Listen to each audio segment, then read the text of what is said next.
La cátedra Quino del Campo Estratégico Fe y Cultura del Sistema de Universidades Jesuitas desde el Ibero Torreón, con el tema Contribuciones del pensamiento de Gandhi a los movimientos actuales de liberación. Nos acompaña el doctor Raúl Hernández García Diego y la dinámica es similar a lo que estuvimos trabajando ayer. Vamos a tener 1 hora y media de exposición, unos 10 minutos de descanso, de break, para hacer una ronda de preguntas enseguida y comenzar así la segunda vuelta de la jornada del día de hoy. Pues con esto entonces damos la bienvenida. Doctor, gracias. Muchas Continúas. gracias, Salvador. Muy buenas tardes a todos aquí en Torreón, a quienes estén enlazados con nosotros desde La Loyola, desde Santa Fe, desde León, y no sé si alguna otra me está faltando. De momento esas tres. Un saludo a todos. Bueno, pues vamos a entrar a este apasionante tema de Gandhi. Nada más, por si alguna persona no estuvo el día de ayer, me gustaría nada más recordar que el punto de partida fue entender que Gandhi nació en el imperio, como parte del imperio británico, y por lo tanto tenía ciudadanía británica, derechos ciudadanos que la reina, al asumir el título de emperatriz de la India, se comprometió a garantizarles a todos sus ciudadanos los mismos derechos. Gandhi se fue de jovencito a estudiar a Inglaterra y ahí al regreso lo contrataron para hacer un trabajo como abogado en Sudáfrica.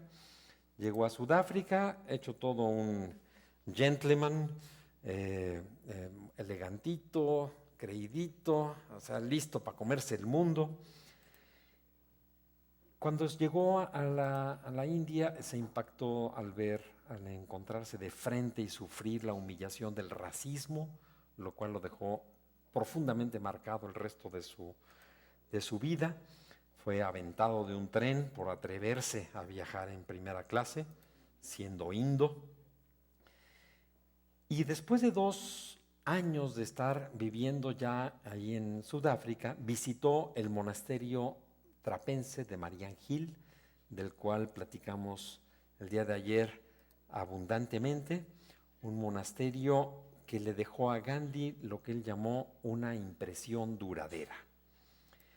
Y explicamos por qué, y fue el entender que era una comunidad de vida con una profunda religiosidad, con una austeridad, con una laboriosidad y con un espíritu de servicio, un espíritu de educación a los jóvenes indígenas zulúes. Y él, habiendo sufrido este ataque a su dignidad, le marcó el poder ver a estos monjes blancos tratando amorosamente a los indígenas zulúes y ver y describir continuamente que observaba que se desenvolvían con dignidad. La dignidad es lo que le llama la atención, leer esa dignidad en la austeridad y en el servicio y en la laboriosidad. Después platicamos de una experiencia muy violenta en la cual él le tocó enfrentar un ataque de una turba que estuvo a punto de lincharlo y de matarlo, y cómo fue rescatado de esa muerte violenta por la señora Alexander, ¿verdad? Que le vamos a poner una placa conmemorativa en la que va a salir la señora con su sombrillita protegiendo a Gandhi del ataque de una turba desquiciada. Hoy vamos a entrar a un tema un poquito menos entretenido que el de ayer, pero tal vez más profundo que el de ayer. Si yo les empiezo a ver cara de aburridos, me voy a ir rapidito en esta parte para poder pasar a otra parte más amena. Pero me parece tan central la parte que vamos a hablar hoy del Sarvodaya, del bienestar, del avance para todos, que mientras yo no les vea cara de aburridas y de aburridos, voy a tratar de resaltar lo que a Gandhi le cambió este libro del señor Ruskin.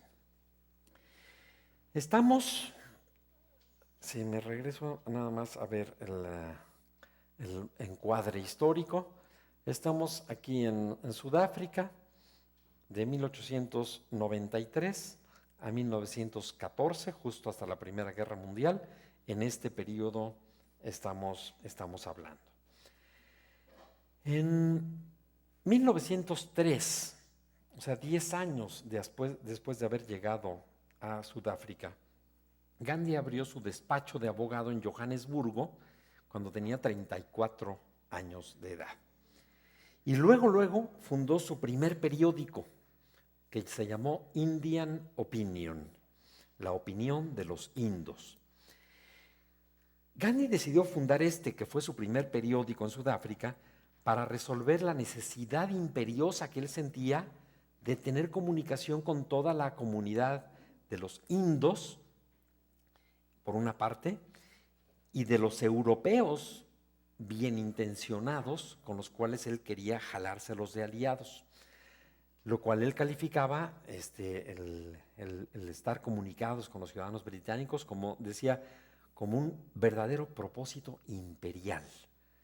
O sea que para él el imperio no tenía ninguna connotación negativa, sino que era tener un propósito imperial, era unir a todas las personas que comparten la ciudadanía y la vida dentro de un mismo imperio.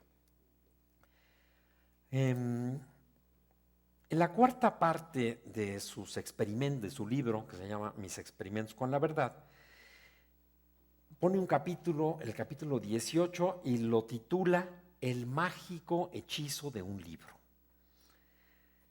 Cuenta que con la plaga negra había ya crecido mucho su influencia con la gente pobre. Eso no lo voy a contar, porque no me da tiempo de contar todas las cosas que quisiera yo comunicarles. Pero son 4 capítulos de su libro en donde habla de su intervención ante la peste de la plaga negra. Y Gandhi dice que hizo mucha amistad con la gente pobre gracias a esta intervención con la plaga.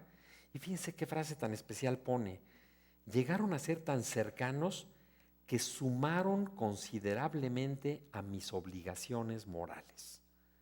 O sea, cuesta trabajo entender cómo para él la cercanía propiciada por el servicio los suma en su corazón como parte de sus obligaciones morales. Habíamos platicado que había conocido al señor West en un restaurante vegetariano, y igual un día conoció, estando ahí en su mesita en el restaurante, de repente una persona que estaba en otra mesa le mandó una tarjetita que quería platicar con él, y era un señor Mr. Pollack. Este jovencito Pollack, Gandhi le llamó la atención y dijo: sí, véngase usted a mi mesa, como no, aquí platicamos.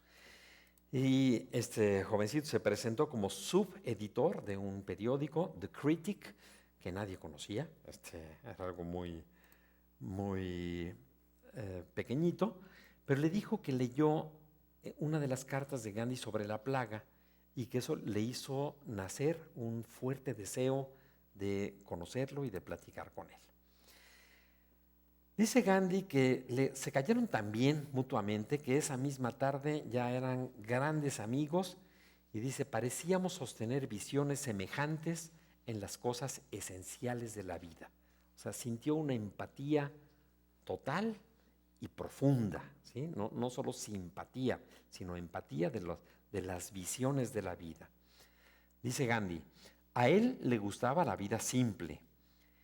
Tenía una maravillosa facultad de traducir a la práctica cualquier cosa que apelara a su intelecto.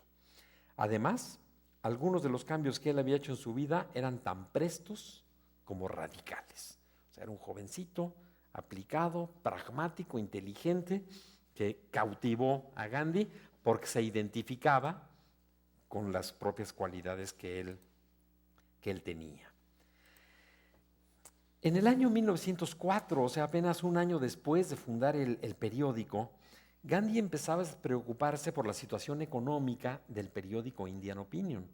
Empezaba a sentir que su ingreso como abogado, que era buen ingreso, le pagaban bien, bien pagado, no le estaba ya alcanzando para financiar su periódico y sentía que no podía sacrificar su periódico porque era su único medio de comunicación que permitía mantener comunicada a toda la comunidad inda, que apenas sentía él que estaban en gestación.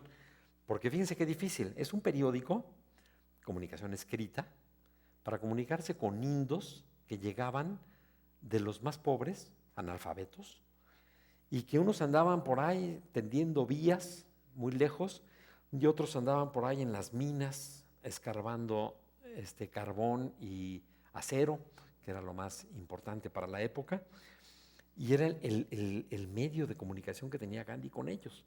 Nos cuenta en otros lugares que organizaba como clubes de lectura, buscaba voluntarios que supieran leer y les mandaba gratis su periódico para que él juntara por ahí a la gente y les platicaran lo que decía el periódico. Dice Gandhi que él está preocupado, dice el periódico está entrando en la tercera fase de su carrera a sus 18 meses de existencia. Dice, el propietario, o sea yo, guiado por motivos patrióticos, se embarcó en esta empresa con los recursos más débiles, como cualquier organización civil sin fines de lucro, vaya, ¿sí? Sufriendo las penurias de que no le alcanzara para cubrir los gastos.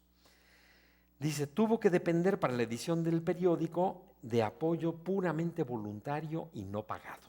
Gente que le regalaba su tiempo para poderlo mantener funcionando y dice, lo recibía con gusto. Él quería hacer sostenible el periódico a través, como lo más costoso era la imprenta, él quería mantener el periódico a través de la imprenta, que la imprenta publicara otras cosas que se pudieran vender y que eso le diera dinero, ganancias, para poder sostener el periódico, lo cual es un sueño muy guajiro, no fue el caso. Aún cuando este periódico estaba entonces atendiendo una necesidad real de comunicación, no le había cuajado a Gandhi el que tuviera una demanda comercial, que la gente estuviera dispuesta a pagar un dinerito por este servicio de comunicación. Esta distinción entre la necesidad real y la demanda comercial, yo creo que es una lección muy importante para todos los que nos dedicamos a estas cuestiones sociales, porque a veces nos falla, o sea, abordamos de lleno y nos echamos de clavado en la tarea de atender una necesidad social, una carencia social real, pero nos falta la chispa, la visión de decir cómo podemos ser sostenible el mantenimiento de esta labor. Entonces los directores y gerentes y voluntarios se la pasan sufriendo porque no alcanza el dinero y entonces las obras se hacen débiles, ¿sí? Estructuralmente débiles y frágiles entonces ante cualquier embate de los poderosos. Dice Gandhi que él mandaba cerca de 500 copias gratuitas a todas las personas que él consideraba importante que leyeran su periódico, que se enteraran de lo que parecía.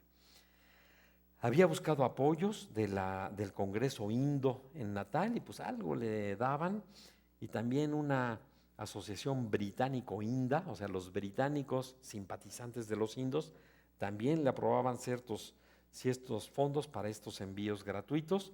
Pero dice Gandhi, el periódico continuó devorando todo lo que recibía y quería siempre más, como un pulpo. La situación solo podría ser salvada con medidas heroicas. Los parches eran inútiles y los paliativos eran hasta peligrosos. ¿Por qué? Porque crece, ¿sí? Si le estás subsidiando, crece. Y si crece, cuesta más. Entonces el siguiente paliativo te hunde cada vez más en un hoyo financiero. Entonces estaba preocupado de cómo cambiar la mentalidad de todos los que colaboraban en el periódico para encontrarle una vía de sostenibilidad que no le estaba funcionando y sentía que se estaba volviendo más y más caro.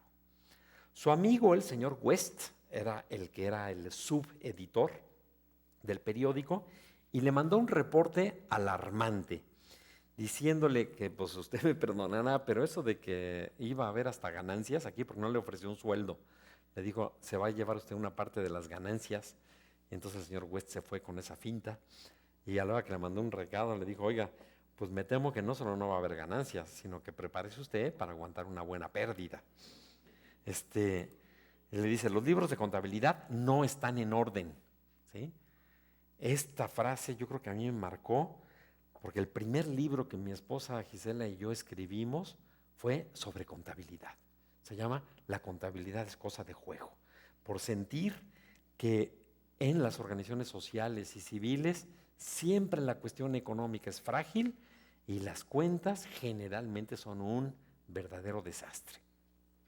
Los libros de contabilidad no están en orden, hay grandes cuentas atrasadas por cobrar, pero nadie les encuentra ni pies ni cabeza. Se tendrá que realizar un gran esfuerzo para arreglarlos.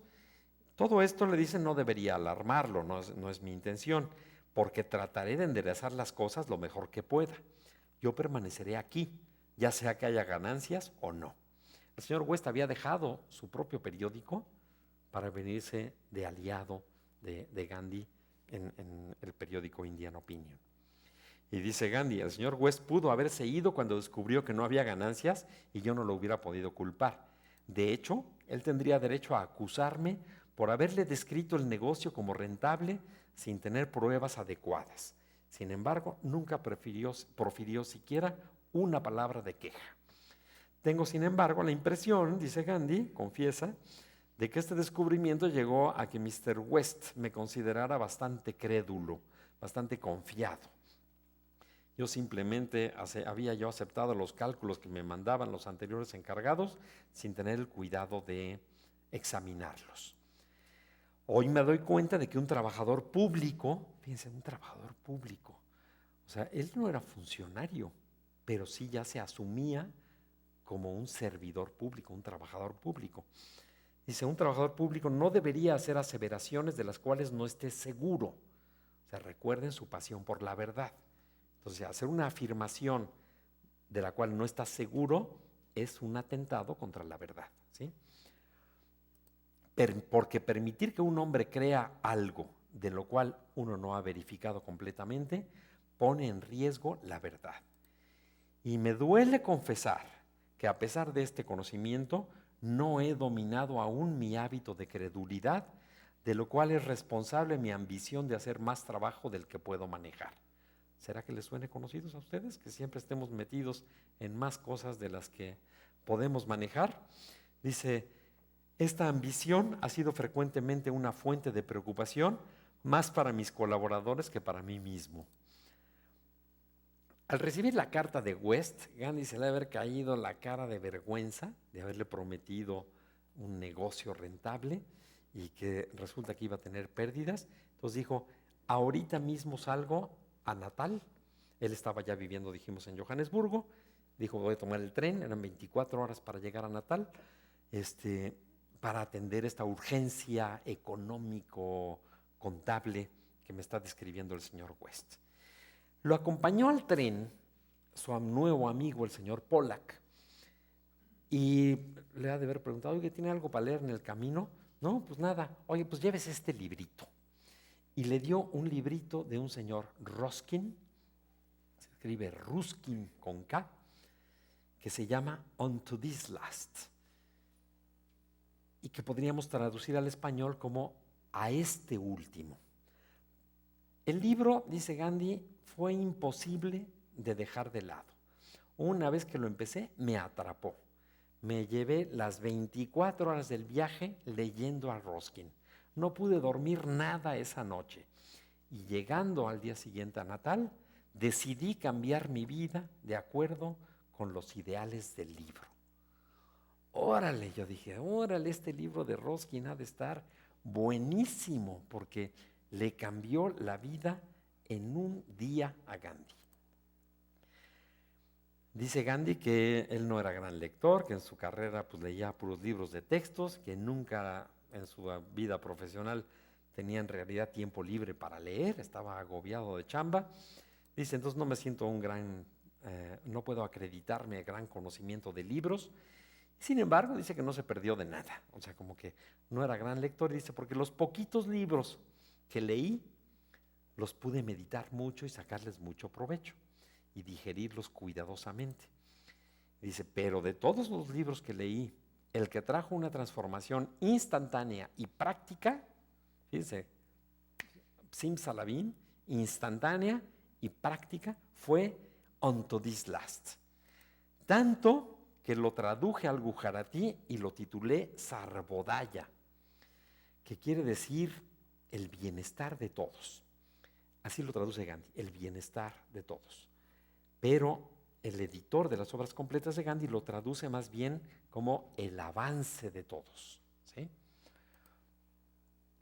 Dice Gandhi, creo que descubrí algunas de mis más profundas convicciones reflejadas en este gran libro de Ruskin y por eso me atrapó y me hizo transformar mi vida.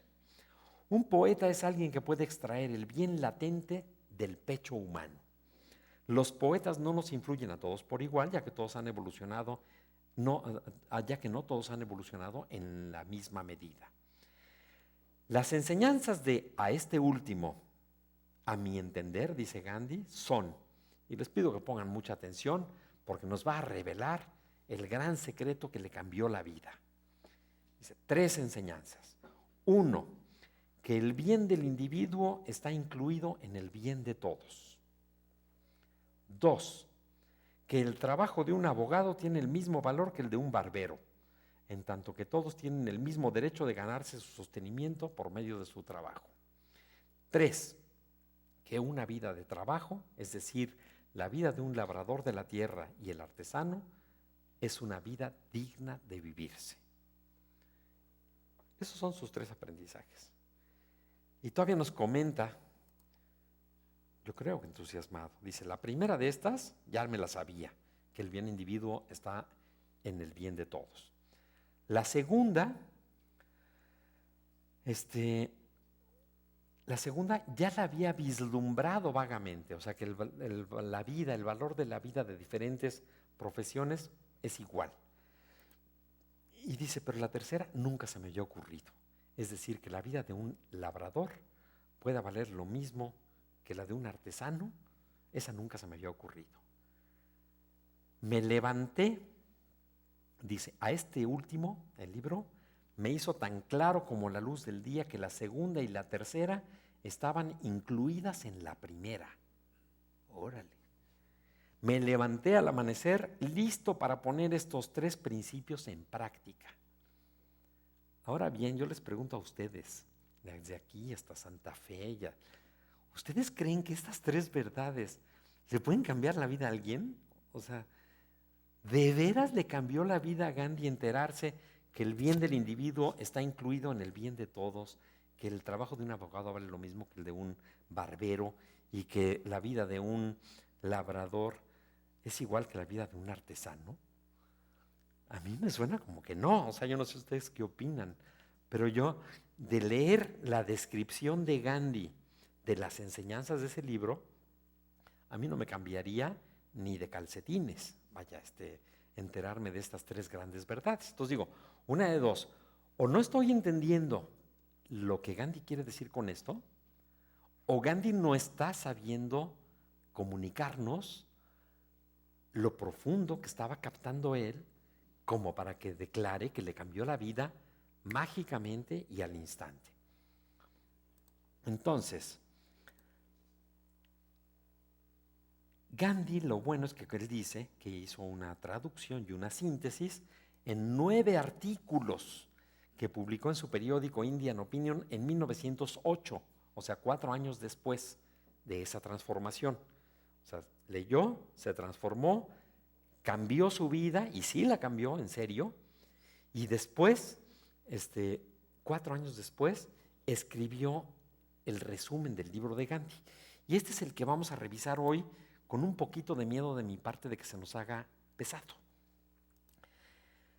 En el primer artículo dice que la gente en el oeste generalmente sostiene que el deber de un hombre es promover la felicidad, es decir, la prosperidad para el mayor número.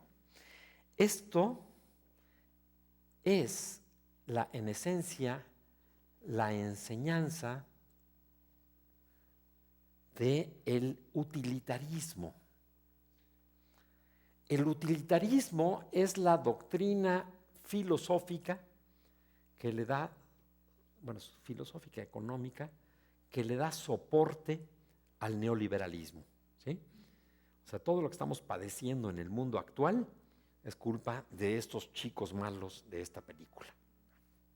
Y el principio fundador del utilitarismo dice que la sociedad tiene la obligación de procurar el máximo bien para el mayor número de personas, ¿sí?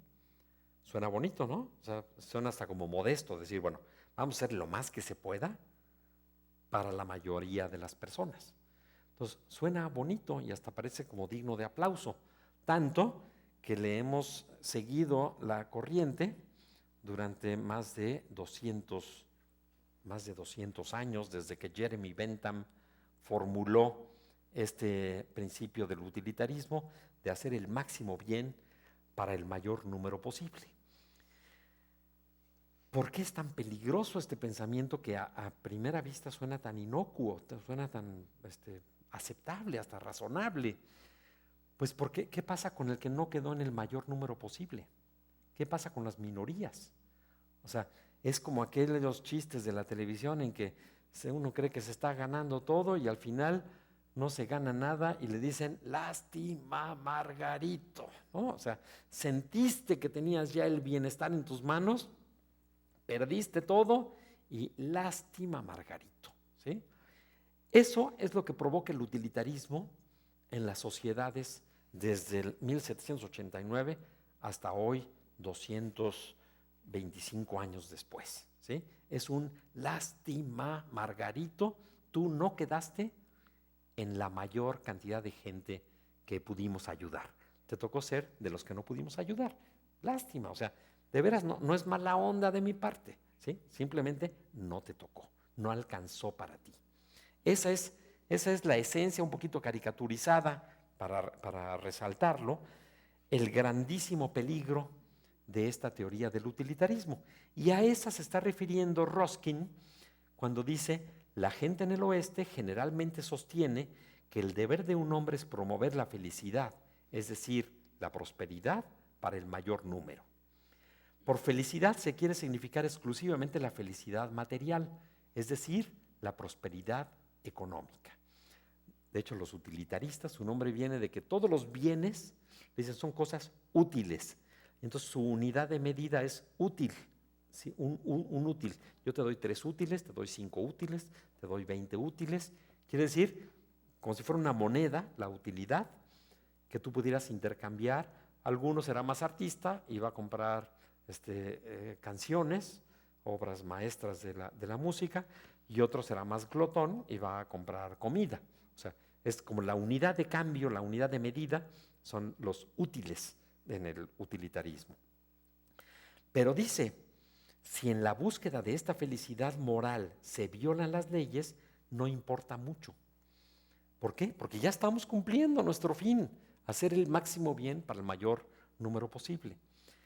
Nuevamente, como el objeto es la felicidad para el mayor número, la gente en el oeste no cree que esté mal si se logra a costa de la minoría, ¿sí? O sea, porque una parte es que no me alcanzó a darles a todos, pero otra más grave es decir, para darles a unos, le quité a una minoría. Eso sí ya suena más feo, ¿no? Las consecuencias de esta actitud son evidentes en todos los países occidentales, dice Ruskin en el resumen de Gandhi.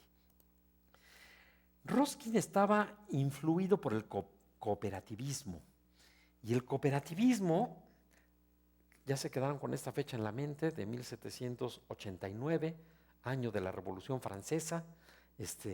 Ahí, mientras en Francia están luchando por la igualdad, la libertad y la fraternidad, acá los ingleses están preocupados y los americanos por el bienestar material, ¿sí? Se abren 2 vías totalmente distintas en el desarrollo de la filosofía y de la economía, Pero al mismo tiempo hay una intermedia, que son los pensadores del cooperativismo, en los cuales el cooperativismo se distingue porque son los mismos trabajadores quienes son dueños de la empresa. Entonces no hay la contradicción de clases que denunció el marxismo entre dueño y trabajador, sino que hay una identidad entre ser socio y ser trabajador. Todos los que trabajen tienen que ser socios y todos los que quieran ser socios tienen que trabajar. Con esto el marxismo, el socialismo, había querido, perdón, ya lo dije mal. Con esto el cooperativismo había querido eliminar la contradicción de clases que el marxismo había identificado en el capitalismo.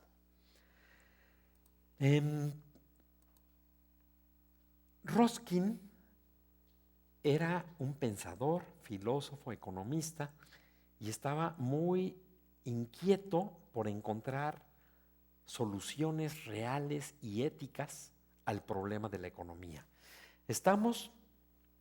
Dijimos ayer que en 1750 más o menos podemos marcar el inicio del industrialismo, o sea que ya traíamos 50 años de industrialismo y de problemas laborales, cuando surgen los amigos cooperativistas con este señor Charles Fourier, francés, Saint-Simon, que escribió El Nuevo Cristianismo. Bueno, de Charles Fourier lo que es interesante es que no era un pensador, era un activista.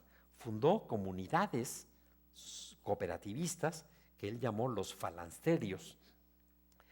Y luego vino en el 1825 Robert Owen, que es considerado el padre del cooperativismo. Él es el que le da las bases teóricas al cooperativismo, con su libro que se llama Libro del Nuevo Orden Moral.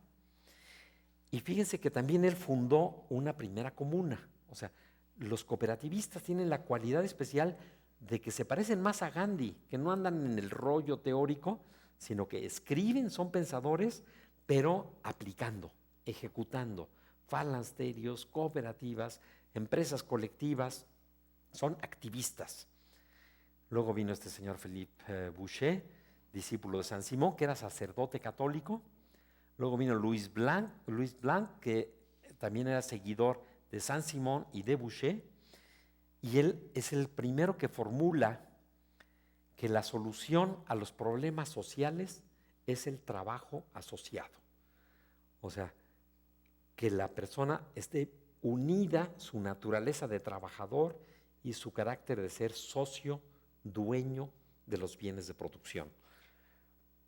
Y ya mucho tiempo después, aparece en 1844, bueno, mucho tiempo después de Fourier, pero no mucho tiempo después de la época que estamos hablando, sino antes, surgió el movimiento cooperativo internacional, con lo que se llamaron los pioneros de Rochdale, que son quienes formularon las reglas cooperativas.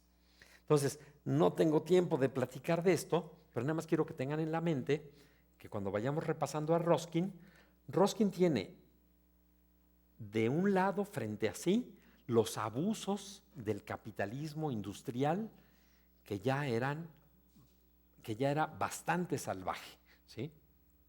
Y por otro lado tiene los ejemplos, las noticias de estos grupos de cooperativistas que estaban no solo pensando una realidad diferente, sino que la estaban experimentando. Me voy a brincar estos que son mi tentación mortal, hablar del cooperativismo y hablar de los economistas clásicos. Nada más quédense con que los chicos malos de esta película son los de la economía política, y ahorita vamos a ver por qué, y los chicos buenos de esta película son los cooperativistas. Ruskin acababa de fallecer en 1900 cuando Gandhi leyó su librito. O sea, para Gandhi, Ruskin era como para mí y para el padre Salvador fue John Rawls, o sea, un filósofo, economista, pensador que se acaba de morir hace bien poquito, ¿sí? Gandhi señala que buscar la felicidad violando los principios morales no es aceptable, no es aceptable, y que hay pensadores que lo denuncian, y entre ellos está Ruskin, y dice, y es un libro ampliamente leído entre la población angloparlante. Yo les confieso que yo no lo había leído nunca, habiendo estudiado filosofía, o sea que no es tan influyente, pero en su época sí fue tan influyente que Gandhi le atribuye esta popularidad. Dice Ruskin que en la India, dice Gandhi que Ruskin señala que en la India les da por imitar al oeste, pero es necesario caer en la cuenta de que muchas de las ideas occidentales están equivocadas, ¿sí? Ya habíamos visto en el barco, ya había criticado al imperio por ser fuente de violencia, por basarse en el poder y en la codicia. Y dice Gandhi, el problema está en que la condición de los indos en Sudáfrica es lamentable. Viajamos desde la India hasta Sudáfrica para tratar de vivir mejor, pero nos metemos tanto en la chamba que nos volvemos descuidados de la moralidad y de Dios. Nos volvemos presa de la búsqueda del interés propio. Todas las religiones presuponen la ley moral, pero aun si dejamos de lado la religión, su observancia es necesaria también con base en el sentido común. O sea, no necesitas ser religioso para tener principios éticos. Esto lo sabemos desde Aristóteles, ¿sí? Que los seres humanos tenemos la capacidad de percibir el bien. No es algo que se aprende en la escuela, sino que es algo de la naturaleza humana. Y dice Ruskin que Sócrates nos dio la idea del deber del hombre y él practicó sus preceptos. Tampoco podemos detenernos a platicar de Sócrates más que decir que prefirió perder la vida que violar una ley que él consideraba moralmente justa.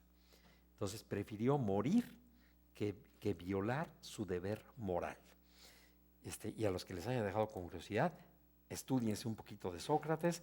Los diálogos de Sócrates que hablan de Sócrates son preciosos, los escribió Platón, y les van a gustar.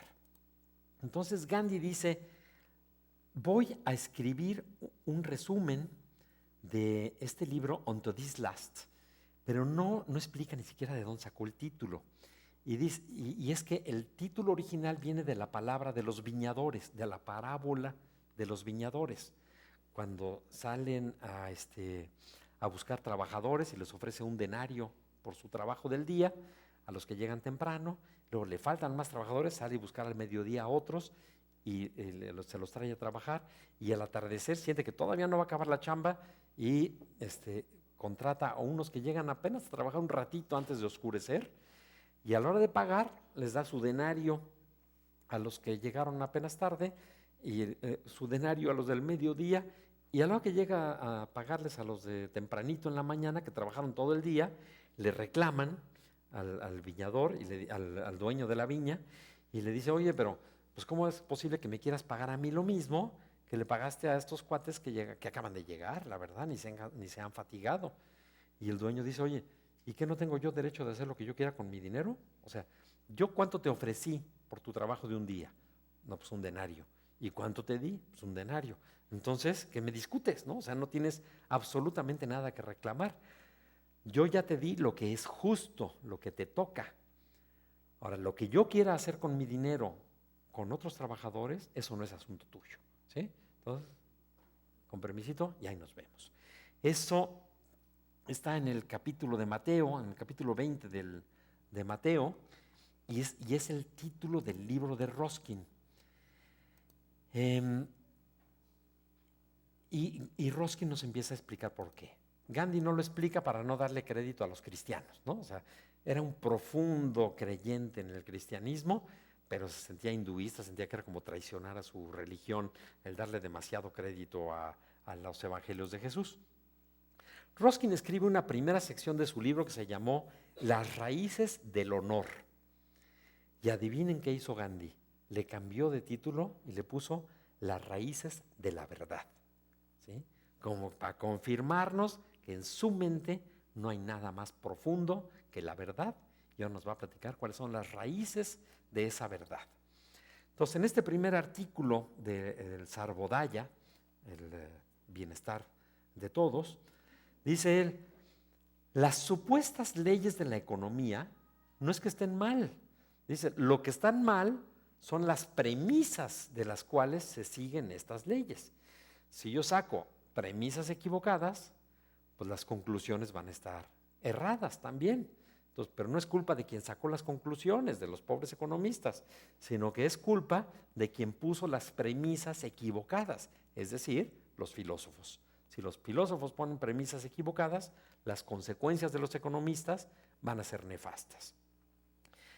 Dice, los economistas políticos, difiriéndose a estos amigos del utilitarismo, sostienen que los afectos sociales han de ser vistos como elementos accidentales y marginales y disturbadores de la naturaleza humana, como si los hombres fueran máquinas, meras máquinas de trabajar.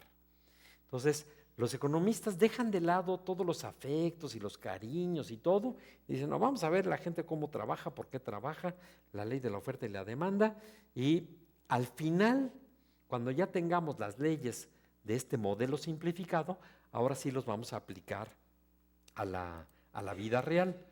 Y dice Ruskin que este sería un argumento convincente si los afectos sociales fueran de la misma naturaleza que las leyes de la oferta y la demanda. Pero los afectos sociales constituyen una fuerza interior, mientras que las leyes de la oferta y la demanda se aplican al mundo exterior, por lo que no son de la misma naturaleza.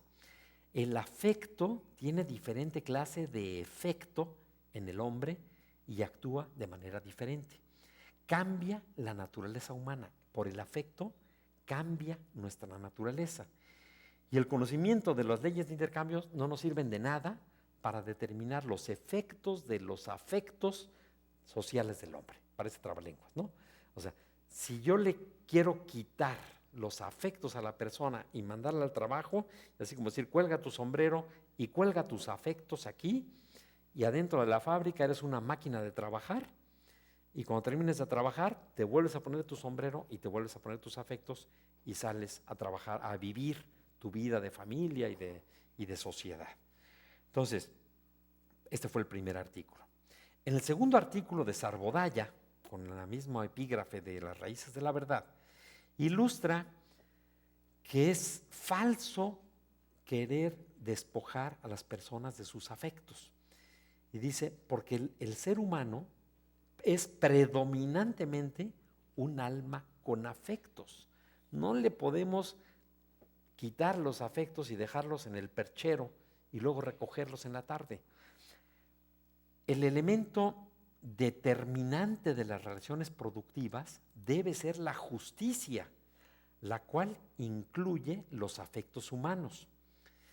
Entonces, si el criterio es la justicia, no podemos regirnos por el mero criterio de ganancia, de que el patrón saque la máxima ganancia y que el trabajador trate de ganarle, de exprimirle la máxima ganancia. Dice, porque si no hay una relación justa entre los patrones y los obreros, entonces se llevaría a tomar decisiones contrarias al bienestar común, que llevaría al egoísmo individual, que es exactamente lo que dicen los utilitaristas, ¿no? Adam Smith, ¿se acuerdan haber escuchado algún día de la mano invisible? Que dice que si todos somos egoístas y nos movemos por nuestro propio egoísmo, al sumarse todos nuestros egoísmos, la ecuación resultante es como si una mano invisible nos moviera a todos para hacer lo mejor para la sociedad, ¿sí? Esta es la teoría de la mano invisible de Adam Smith. Dice que nos llevaría al egoísmo individual. Con ello, Gandhi, siguiendo a Ruskin, sostiene que las acciones deberán ser moralmente buenas, aunque no podamos saber con certeza cuál será su resultado. Pero saca una conclusión todavía más útil para Gandhi, y es que las personas darán lo mejor de sí cuando estén motivadas por el afecto. O sea que yo puedo obtener más trabajo de Raúl si lo motivo para que haga algo bueno y bonito en su vida, que lo entusiasme, que si le ofrezco más sueldo a cambio de irse a trabajar a una corporación transnacional, a vender Coca-Colas y luego hacerse presidente de la República. Este análisis de Ruskin sigue la línea de Aristóteles de estos dos poderes morales. Prosigue Gandhi diciendo que no duda de las conclusiones, pero que las premisas son tan falsas, dice, como si un gimnasta que domina su cuerpo y sabe hacer marometas y colgarse y admirarnos de su dominio del cuerpo, propusiera que le quitáramos los huesos al gimnasta, que le quitemos el esqueleto, y cuando tengamos una masa bofa, veamos cómo se comporta esta masa bofa, y después saquemos leyes de la masa bofa, y luego dice, le podamos poner de regreso los huesos y querramos que se rija por las leyes de la masa bofa, ¿sí?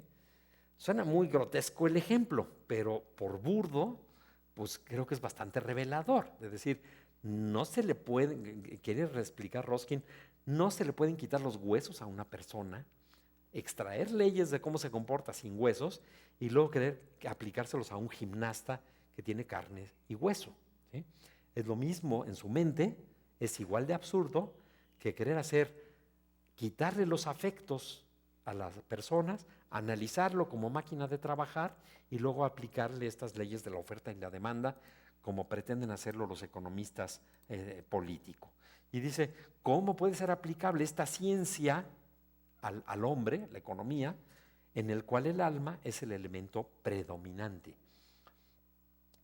Dice, cada vez que hay una huelga tenemos una clara prueba de que la economía no es una ciencia y que es peor que inútil. Sorry si hay algún economista por aquí, le van a tocar muchos chipotes hoy. Por ejemplo, dice, es del interés de ambos que el trabajo se realice adecuadamente y que se obtenga un precio justo por él.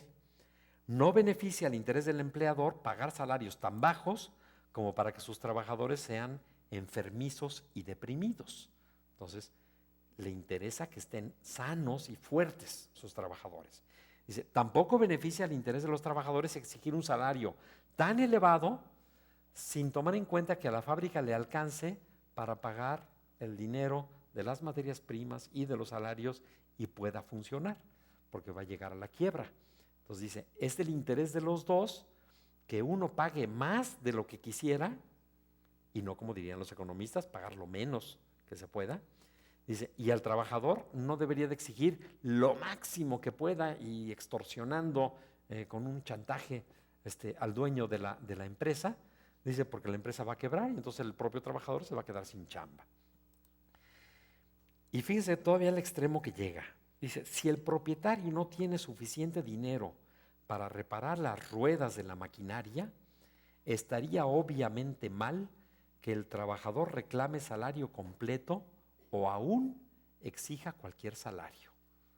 O sea, está partiendo Ruskin de una idea no como la de estos malvados, sino como la de los cooperativistas, la identidad entre el socio y el trabajador, la identidad ideal, teórica, entre un dueño de empresa que quiere el bienestar de sus trabajadores y unos trabajadores que buscan el bienestar de su empresa para que todos puedan recibir el ingreso que se merecen.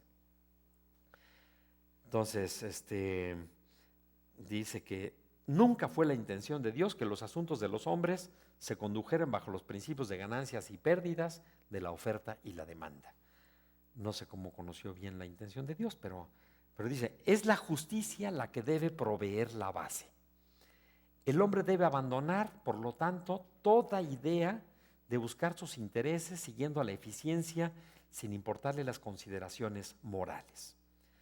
No siempre es posible predecir el resultado de una determinada línea de conducta, pero en la mayoría de los casos podremos determinar si un cierto acto es justo o injusto.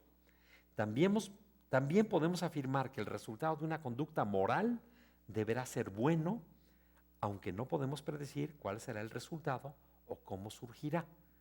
No sé si lo dijo con claridad Ruskin en el resumen de Gandhi, pero lo que está haciendo es dividir la legalidad de la moralidad. Dice, Si yo hago algo moralmente bueno, no quiere decir que voy a tener éxito, pero sí voy a decir, fue moralmente buena tu acción, pero te falló, te la regaste, te fracasó tu proyecto, pero fue moralmente buena. Y dice, y no podemos predecir que si una conducta sea siempre justa, va a tener siempre resultados buenos. Con esto, Ruskin lo que está tratando de aceptar, de asumir, es que podemos tener ciertos fracasos en la economía, pero no debemos arriesgarnos a tener abandonos en la moral, en los principios éticos que deben guiar nuestro comportamiento. Y luego empieza a poner ejemplos. Supongamos que el jefe quiere extraer la máxima cantidad de trabajo de su trabajador. No le permite tiempo para descansar, le paga un salario bajo, lo aloja en una bohardilla, le paga un salario de mera subsistencia. Vaya, casi como si fueran los de hoy en día, ¿no? Podría arguirse que no hay injusticia en todo esto. El servidor ha puesto todo su tiempo a disposición del jefe a cambio de un determinado salario, y este último se aprovecha de ello. Él determina los límites de la dureza en la exigencia del trabajo con referencia a lo que hacen los otros. O sea, si estos trabajadores aguantan más exigencia, pues te voy a exigir a ti el mismo desempeño. Y dice, y a esto le llaman economía a aquellos que formulan las leyes de la oferta y la demanda. Ellos afirman que es provechoso para el patrón extraer la máxima cantidad de trabajo por un salario mínimo. Y en el largo plazo, la sociedad entera se beneficiará de esto y a través de la sociedad, el trabajador mismo, ¿sí? Nuestros amigos del utilitarismo. Pero al reflexionarlo, dice Ruskin, nos damos cuenta que esto no es cierto. Este método de cálculo sería válido si el empleado fuera una mera máquina que no requiriera ningún tipo de fuerza interior para trabajar. Pero siendo que el poder motivador del trabajo es su alma, y la fuerza del alma contradice y falsifica todos los cálculos de los economistas. Vaya, no deja títere con cabeza. Dice que todos los economistas, o sea, que hay que cerrar las facultades de economía porque no entienden de lo que debería hacer. Dice, el hombre dará lo mejor de sí solamente cuando sus afectos se pongan en juego. El nexo entre trabajador y patrón no debe ser uno pecuniario, o sea, de puro dinero, sino un nexo de amor.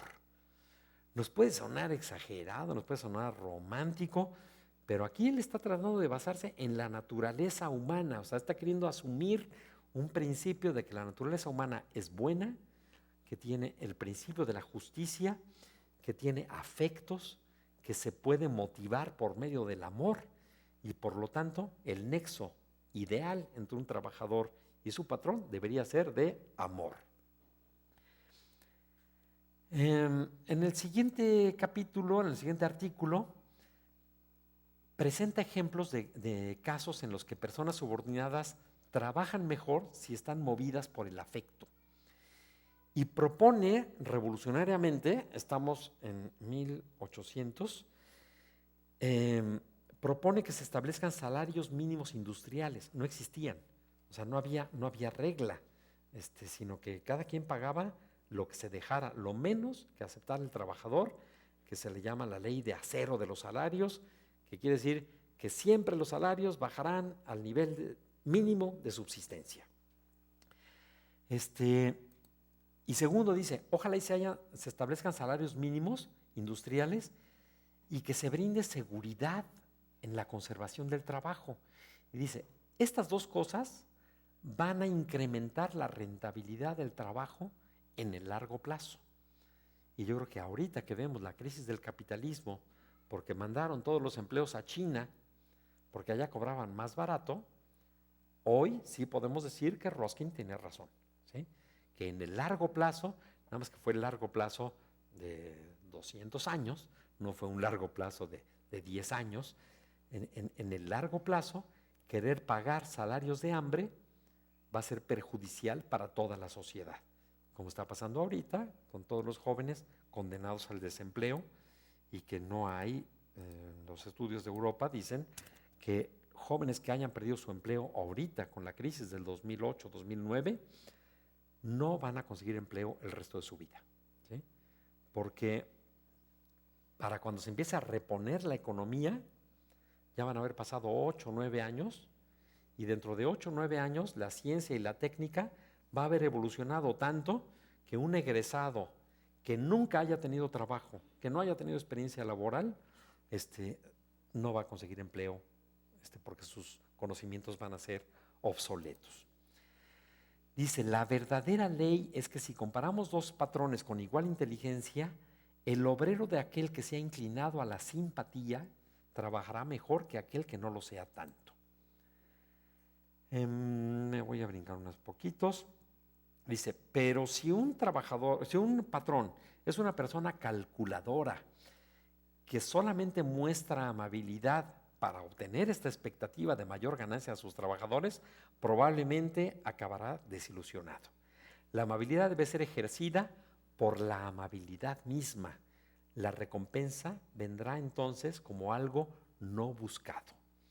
Para resaltar el carácter desinteresado de esta amabilidad, parafrasea a Jesús, escribiendo que quien pierde su vida la encontrará y quien la encuentre la perderá. Y nos pone varios ejemplitos. Uno dice, en un ejército, los soldados de un general justo y amable, a la hora de la batalla, ¿van a pelear mejor o peor que los soldados de un general que sea un hijo Esú y que maltrate a sus soldados y los humille y no les dé ningún tipo de reconocimiento? Dice, ¿quién va a dar su vida por su general? Dice, pues por supuesto que aquel que es querido y es admirado. Y dice, si buscamos en la historia, rara vez encontraremos una batalla ganada por tropas que no tuvieran amor por su general. Por lo tanto, saca la conclusión, el vínculo de simpatía, ahí no se atreve a decir amor, el vínculo de simpatía entre el general y sus tropas es la fuerza más verdadera. Dice, y sin embargo, no encontramos que los economistas apliquen estas mismas intuiciones y conocimientos a lo que pasa dentro de la empresa. Dice, en las empresas rige una relación de desafecto y en lugar de simpatía encontramos antagonismo. Luego pone un ejemplo también revolucionario para su época en que dice, tenemos que poner salarios que estén regulados sin importar la demanda de trabajo, o sea, tirar la ley de la oferta y la demanda, determinar cuál es el trabajo justo de acuerdo a lo que puede producir un trabajador para beneficio de la empresa y que le aseguremos ese salario y que si llega un trabajador a ofrecernos hacer lo mismo por menos dinero, que no nos vayamos con la finta, que le mantengamos su empleo y su salario a este trabajador. Y dice, segunda propuesta, que los trabajos sean garantizados. En vez de un seguro de desempleo, dice que haya un seguro de empleo, ¿sí? Que en una fábrica cuando haya crisis no despidamos a los trabajadores para salvar a la empresa, sino que hagamos un sacrificio para mantener los empleos. Dice, ¿por qué es mejor negocio esto?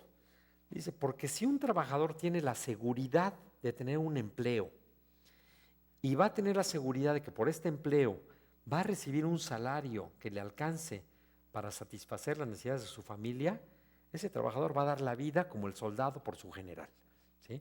Va a dar la vida por la empresa porque no va a tener miedo de quedarse desempleado. Dice, además, si no tiene miedo de quedarse desempleado o de que le recorten el salario, va a estar dispuesto a trabajar por menos dinero, aunque no le alcance para ahorrar.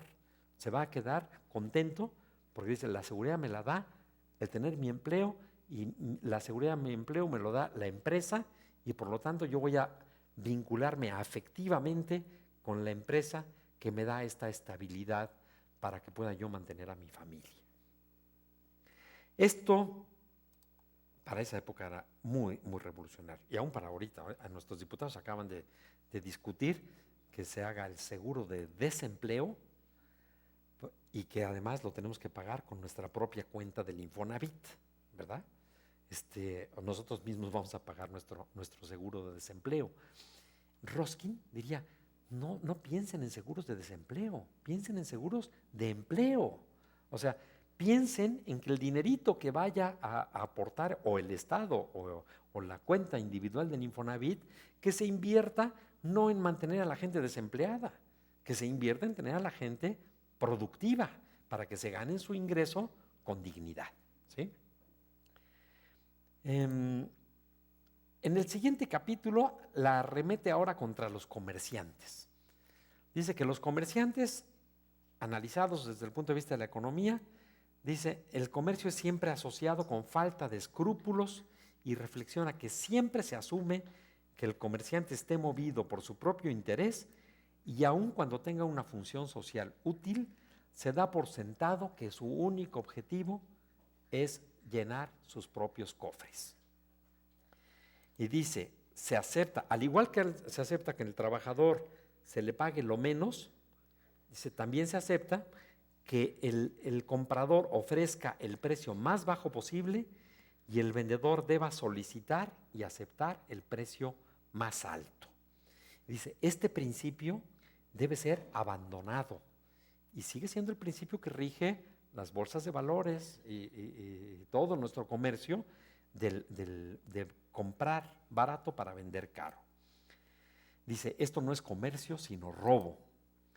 Así como el soldado ofrece su vida por el Estado, el médico ofrece arriesgar su vida para ir a curar a los enfermos de la plaga, aún a riesgo de enfermarse él mismo, y no porque le paguen más, sino porque está motivado en su interior por una vocación humanitaria de servir como médico a sus pacientes. Dice, el sacerdote está dispuesto a sacar a la gente de su horror, aunque puedan matarlo por ello, ¿sí? No sé en qué estaría pensando, pero es decir, el sacerdote está comprometido con la verdad y la va a tener que defender, aunque esté en peligro su vida. Y el último ejemplo que pone, dice entonces, es que el comerciante debería de estar dispuesto a dar su vida para cumplir la función de que todos reciban los bienes que necesitan al mejor precio que puedan pagar y no andar exprimiendo a la gente para robarles una parte de su ganancia. El editor de Gandhi, en sus obras completas, anota que Ruskin encontró la belleza en el gozoso y recto ejercicio de la vida perfecta de las personas. Y Gandhi dice que la belleza del satyagraha consiste en el sufrimiento padecido para ejemplificar la verdad, ¿sí? O sea, la verdad es lo mismo que la belleza, y eso los clásicos así lo llamaban, ¿no? O sea, el ser es uno, es bello, es bueno, la verdad y es verdadero, entonces la verdad se identifica con el bien. En el siguiente capítulo sigue hablando de las raíces de... el siguiente capítulo ya le cambia de nombre, ahora se llama Las venas de la riqueza. Y empieza a explicar cómo es que se genera la riqueza. Y dice, los hombres de negocios hacen dinero, pero no saben si lo hicieron por medios justos y si su manera de hacer dinero contribuye a la riqueza nacional. No se dan cuenta que si hay hombres ricos, debe también haber hombres pobres. La economía política consiste en la producción, preservación y distribución en el tiempo y lugares más adecuados de cosas útiles y placenteras. Su único interés está en que los individuos que simplemente acumulen un cierto metal y lo destinen a un uso rentable, haciendo que a otros les falte. Quienes hacen esto, fíjense qué simpático ejemplo, dice, miden su riqueza, el valor de sus granjas y ganado por la cantidad de rupias que pueden obtener de ellos, en vez de medir el valor de sus rupias por el número de ganado y granjas que podrían comprar con ellas, ¿sí? O sea, está denunciando hace 200 años la economía casino que provocó el desplome de la bolsa de valores en 2008, y de la cual todavía no nos podemos reponer. Una reflexión cuidadosa mostrará que lo que realmente deseamos a través de la adquisición de riqueza es poder sobre otros hombres, el poder de adquirir para nuestro propio beneficio el trabajo de un sirviente, un comerciante y un artesano. Entonces, ya había criticado la raíz de la civilización, el poder, y ahora dice, la raíz del dinero depende del poder de quien lo tiene, y para que tenga poder, necesito que los demás no lo tengan. Si todos tuviéramos dinero, nadie trabajaríamos el uno para el otro. Dice, solo trabajamos para otro cuando nos hace falta el dinero. Entonces, una condición para el valor del dinero es que alguno tenga y otro no tenga. Como quien dice, los que queremos igualdad estamos perdidos, ¿sí? Porque si todos fuéramos igualmente ricos o igualmente pobres, no habría intercambio, dicen los economistas políticos. Y por lo tanto, la igualdad entre los hombres ciertamente no es posible. Pero, reflexiona, las condiciones de escasez injustamente creada lastiman a la nación. La escasez y la abundancia que surgen naturalmente, pues sí provocan el intercambio y hacen feliz a la gente que trabaja para la nación. En el segundo capítulo compara la circulación de la riqueza como la circulación de la sangre en el cuerpo. Dice que si el corazón está sano y bombea, entonces la sangre va a circular continuamente por todo el cuerpo, llevando oxígeno a todas las células y a todos los órganos. Dice, pero ¿qué pasa si se detiene el flujo de la sangre en algún lugar? Se hace un absceso, se hace un tumor, se hace una gangrena que hace que perdamos ese órgano, ese brazo, ese pie. Entonces dice, la concentración de la riqueza en un punto de la sociedad es equivalente a la gangrena que pone en riesgo la salud no solo del miembro gangrenado, sino de todo el organismo. Podemos calcular con precisión matemática qué tanto de la riqueza estimada de la nación depende de la manera en que ella fue adquirida. Nuestra forma de estimar la riqueza no solamente toma en cuenta los atributos morales de las diversas formas de adquisición, sino que también los calcula matemáticamente. Una fortuna puede ser tal que durante su obtención haya creado 10 veces más. O sea, si yo me pongo a producir agrícolamente, en ese tiempo estaba también otra corriente que hablaba de que la única fuente real de creación de riqueza es la agricultura. Entonces, si yo produzco riqueza en la agricultura, voy a estar generando riqueza para otros también que van a colaborar conmigo haciendo instrumentos para la agricultura o haciendo sacos para la cosecha o haciendo graneros. Yo, agricultor, voy a producir riqueza creando riqueza para otros. Y dice, pero otra fortuna puede ser tal que para reunirse haya aniquilado una cantidad 10 veces mayor de riqueza. O sea que hay modos de generar riqueza que hacen el bien y multiplican la riqueza, y hay modos de generar riqueza que empobrecen, que destruyen, que chupan la riqueza, empobreciendo a la sociedad. Entonces dice, a partir de ello, todas estas guías de los economistas para hacer dinero sin incorporar consideraciones morales son testimonio de la insolencia humana. No hay nada más desgraciado que el principio de comprar en el mercado más barato y vender en el mercado más caro.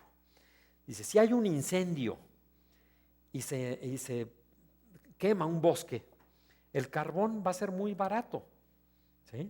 Entonces vamos a tener un mercado de compradores, ¿sí? Que pueden comprar carbón muy barato. Dice, pero nadie se atrevería a decir que la causa de que el carbón esté barato sea algo bueno para la nación.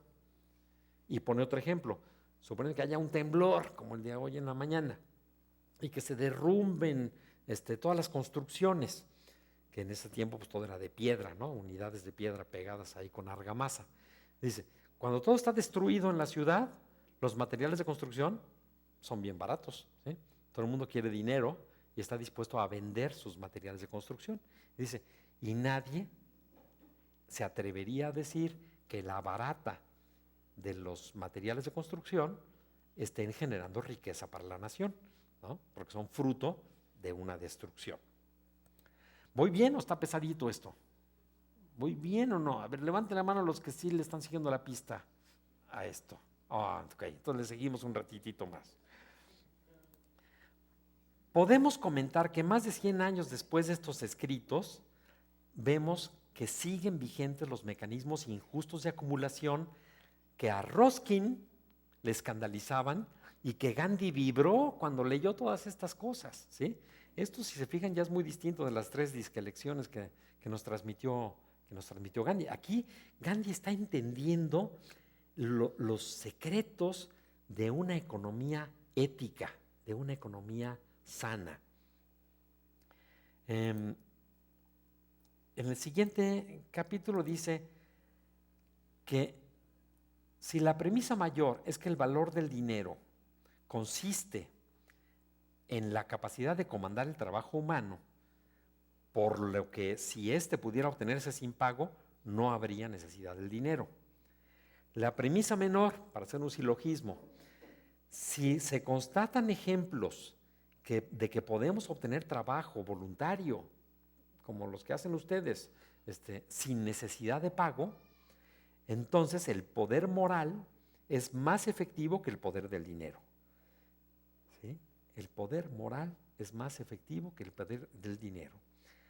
Y también podemos concluir que la bondad de una persona puede hacer lo que el dinero no puede. Entonces, si tenemos estas 2 premisas, ahora ya podemos extraer una conclusión y dice, la conclusión sería que las personas constituyen la riqueza, no el oro y la plata. Debemos buscar la riqueza no en las entrañas de la tierra, sino en los corazones de las personas. Si esto es correcto, insiste Ruskin, la verdadera ley de la economía es que las personas deben ser mantenidas en la mejor salud posible, tanto de su cuerpo como de su mente, y en el más alto estado de honor. Otra vez, la dignidad, ¿sí? Que yo pueda tener a la gente gozosa de trabajar con dignidad. Podrá llegar el tiempo en que se puedan señalar, una sociedad pueda señalar a sus grandes hombres virtuosos, diciendo en las palabras de un griego en verdad eminente, esta es mi verdadera riqueza, ¿sí? Esta va a ser una sociedad valiosa, la que sepa reconocer en su riqueza a sus grandes hombres valiosos, no a sus grandes ricos que tienen las empresas y que son los más ricos del mundo y los más ricos del país. Luego dice, para cerrar este capítulo dice, el rico y el pobre no pueden vivir el uno sin el otro, siempre se necesitan mutuamente, pero ninguno de ellos debe ser considerado superior o inferior al otro, pero se seguirán malas consecuencias cuando los dos olviden que son iguales y que Dios es su luz.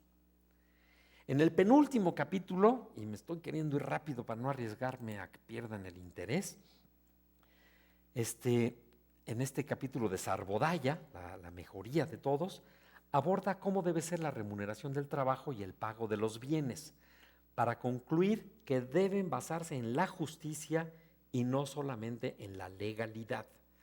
Debe haber equidad entre lo que se recibe y lo que se da, debe haber una equivalencia, que si yo doy algo, si yo doy mi trabajo, lo que yo reciba a cambio de mi trabajo tiene que ser equivalente, del mismo valor o de semejante valor. Dice,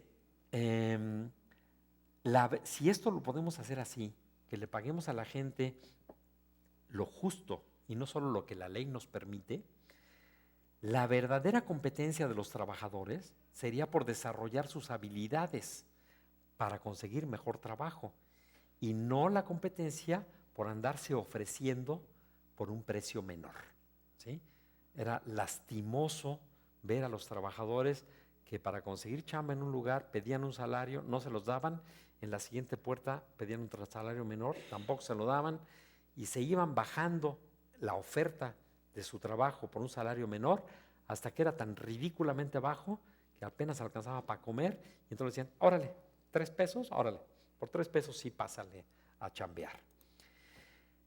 Dice Ruskin, la riqueza debe ser como un río que siempre fluye hacia el mar, es decir, hacia abajo. O sea que la riqueza debe fluir hacia la gente pobre. Así, de manera general, la riqueza debe ir hacia donde es más necesaria, que son las familias más pobres. Dice, pero esta riqueza puede ser regulada. Y esta regulación es algo ignorado por los economistas. Todavía en ese tiempo los economistas no se metían a defender, a pensar que se pudiera defender en algo a los trabajadores. Era la ley de hierro de la oferta y la demanda, la ley de acero de los salarios, de acero pesos por su trabajo. La suya, la de los economistas, es una mera ciencia de hacerse ricos. Hubo una época en Europa cuando la gente buscaba adquirir riqueza envenenando a los propietarios de grandes extensiones para apropiarse de sus posesiones. Hoy en día, los mercaderes, y a ver si les suena igual para nuestro milenio, hoy en día los mercaderes adulteran la comida que venden a los pobres, por ejemplo, leche con bórax, harina de trigo con harina de papa, café con achicoria de Nescafé, con café con achicoria, mantequilla con grasa y otras más. No asumamos que por hacerse ricos, los economistas entiendan hacerse ricos robando a otros, pero ellos puntualizan que la suya es una ciencia de hacerse ricos a través de medios justos. Pero sucede que en estos tiempos muchas cosas que son legales no son justas. El único camino correcto es adquirir riqueza por un medio justo. ¿Sí? Esto era revolucionario en ese tiempo, separar la legalidad de la moralidad.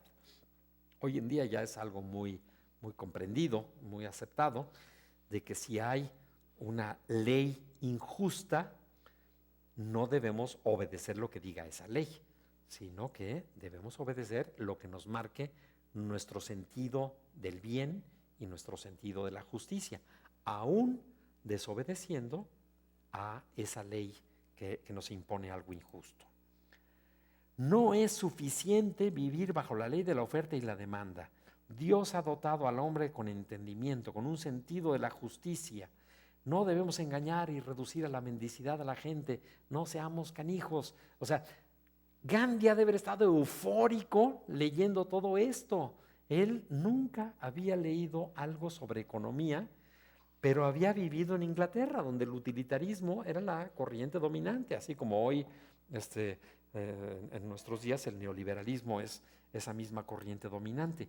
Entonces, Gandhi está entusiasmado con ir descubriendo los ejemplitos que pone Ruskin, y por ejemplo otro dice, si de 2 hombres quienes me ofrecen sus servicios, yo contrato al que acepte la remuneración más baja, el resultado será que él estará medio hambriento, mientras que el otro permanecerá desempleado.